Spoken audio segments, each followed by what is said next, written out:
Hello and welcome to Summer Reading Challenge, the year 2021, and this is v.English. Today we will read the story about Henry and Mudge under the yellow moon. Let's get started. In this book, we will have three small stories. The first one will be Together in the Fall. The second is Under the Yellow Moon, and the third one is Thanksgiving Guest. Let's start with the first one, Together in the Fall.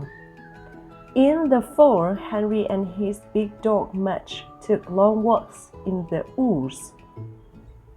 Henry loved looking at the tops of the trees. He liked the leaves, orange, yellow, brown, and red. Mudge loved sniffing at the ground, and he liked the leaves too. And he always ate a few. In the fall, Henry liked counting the birds flying south. Mudge liked watching for busy chipmunks. Since one was a boy and the other was a dog, they never did things just the same way. Henry picked apples and Mudge licked apples. Henry put on a coat and Mudge grew one. And when the fall wind blew, Henry's ears turned red and Mudge's ears turned inside out. But one thing about them was the same. In the fall, Henry and Mudge liked being together most of all. And now we move to the next story, Under the Yellow Moon. Henry loved Halloween. He loved to make jack-o'-lanterns. He loved to make paper bags. And most of all, he loved to dress up. But there was one thing about Halloween Henry did not like: ghost stories. And Henry's mother loved to tell ghost stories. Every Halloween she put on her witch's hat, lit candles, and told ghost stories. She thought Henry liked them because he told her he liked them, but really he hated them. They scared him. He was afraid to tell her that.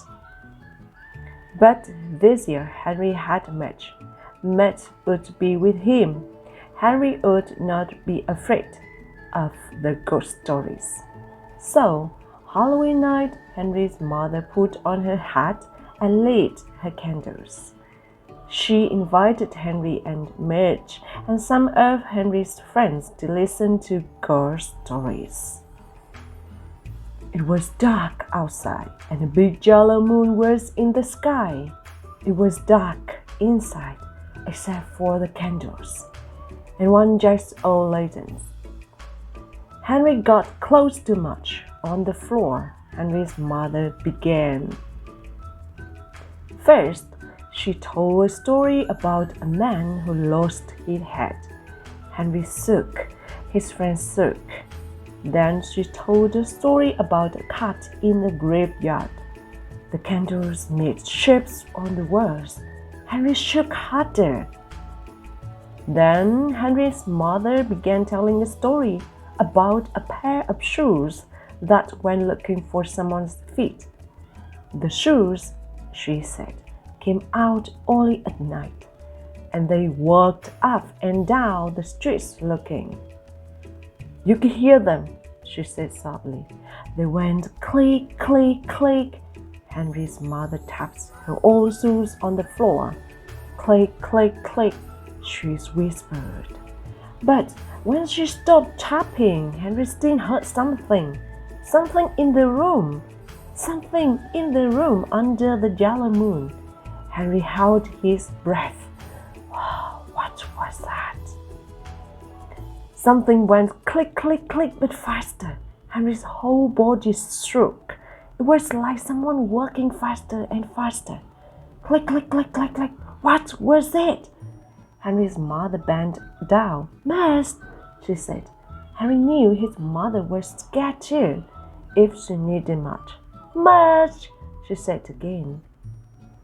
The clicking got louder. The shoes are coming, thought Henry. He put his head in Mudge's neck. Now the clicking was louder than ever. Mudge, Henry's mother said. Stop chattering. Chattering? Henry put his ear near Mudge's mouth, and Mudge's teeth went click, click, click, click.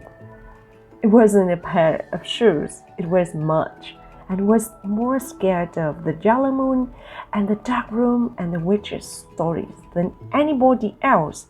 Poor Mudge, thought Henry. Henry stopped shaking and put his arms around Mudge's big head and held Mudge tight.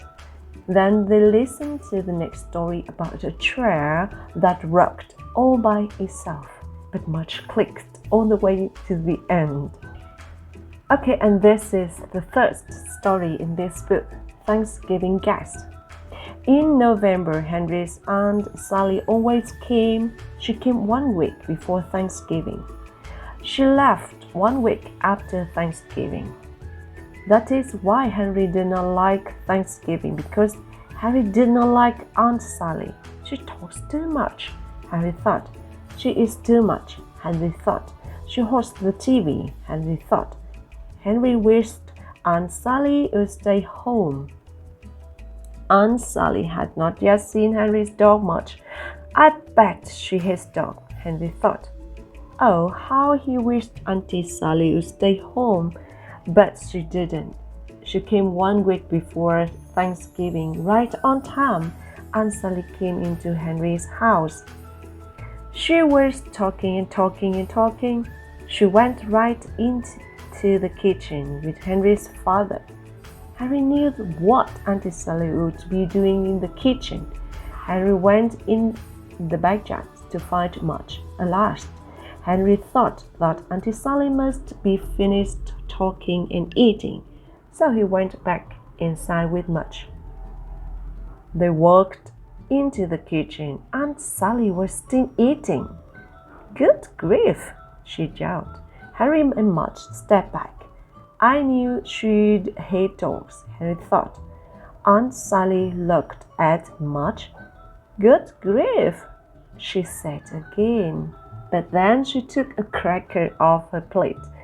She threw it to Mudge. Snap went Mudge's mouth, and the cracker was gone. Henry looked at Mudge. Henry looked at Aunt Sally. Great dog, Aunt Sally said. She put a cracker in her own mouth. Want one? She asked Henry. Sure, said Henry. He sat down with Aunt Sally.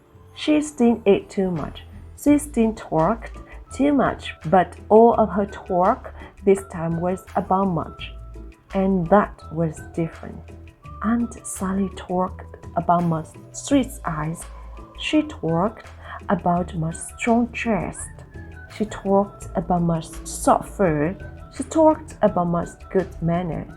And she fed Mudge lots of crackers. This year, Henry knew he was going to like Thanksgiving. This year, Henry knew he really had something to be thankful for. The end. Hope you have a great time. Enjoy the summer reading challenge. Bye.